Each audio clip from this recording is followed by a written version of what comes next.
An enforcer is hired to track down some guys who robbed a mob-ran card game. Sound cool? So I'm here to talk about Killing Them Softly from 2012. So as you may or may not know, I just recently watched the entire Sopranos series for the first time in 2024. Obviously, it was a long time coming.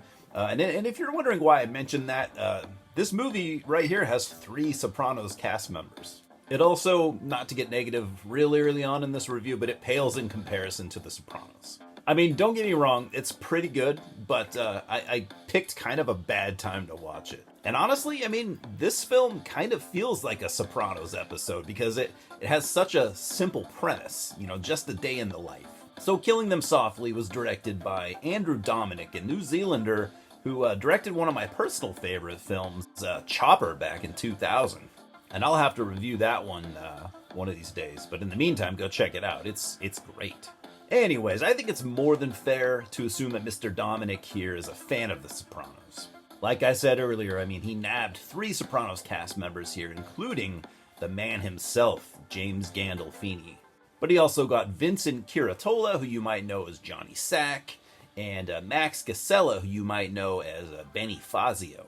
Overall, the cast here is, legitimately incredible. I mean, you also got Brad Pitt, you get Ray Liotta, Richard Jenkins, and Scoot McNairy.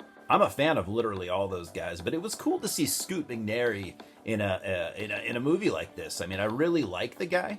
He kind of reminds me of a younger David Duchovny. But yeah, so like I said, pretty simple premise here. I mean, it's 2008. The U.S. economy was at its lowest point in many, many years. Most of us Americans clearly remember that, like it was fucking yesterday. And it gives this film a slight political flavor, just a little bit. And I mean, you get to see that everyone was affected, even the mafia, low-level criminals, basically everybody. So Johnny Squirrel Amato devises a plan to rob a mafia-ran poker game, which is obviously a risky move, but he has a decently smart plan. The game is ran by Marky, played by the legend Ray Liotta, who I'm a big fan of, always have been. And Marky has previously paid thugs to rob one of his own games, staging the robbery himself, collecting cash, and he from what I get, I think he did get away with it. I mean, he's still alive, so there's that. So this would obviously be a huge red flag, and Marky would likely take the fall here, given his track record. So Squirrel hires Frankie, played by Scoot McNairy, and Russell, played by Ben Mendelssohn, to rob this card game. And the robbery was successful, but it also created a huge problem.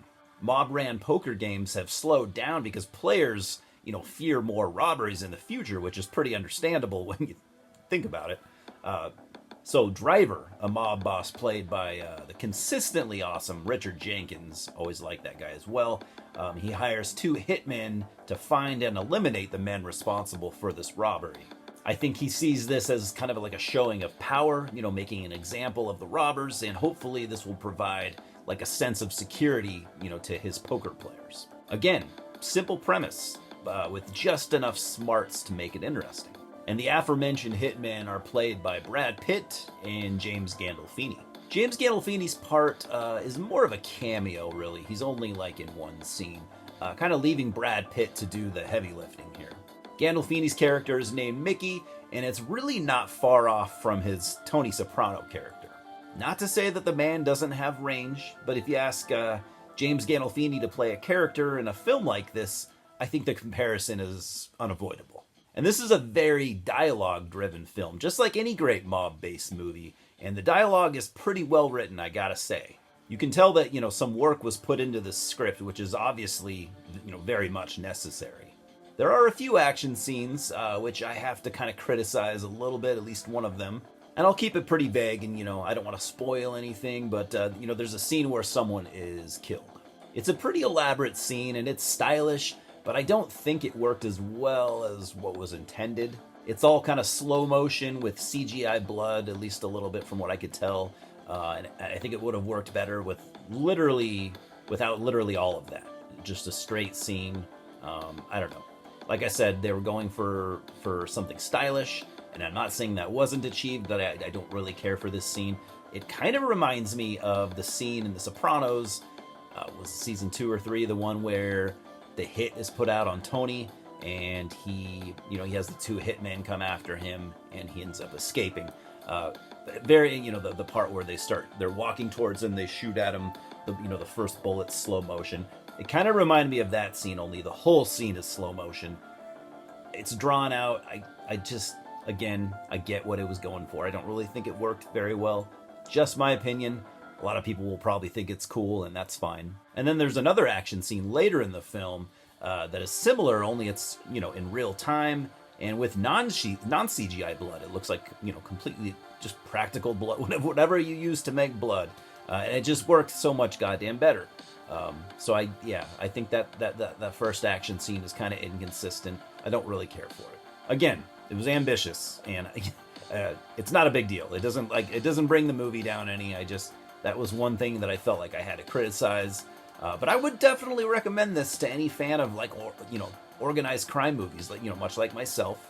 Like I said, the dialogue, it's pretty good, and all the performances here are really solid. Just maybe don't watch it right after The Sopranos.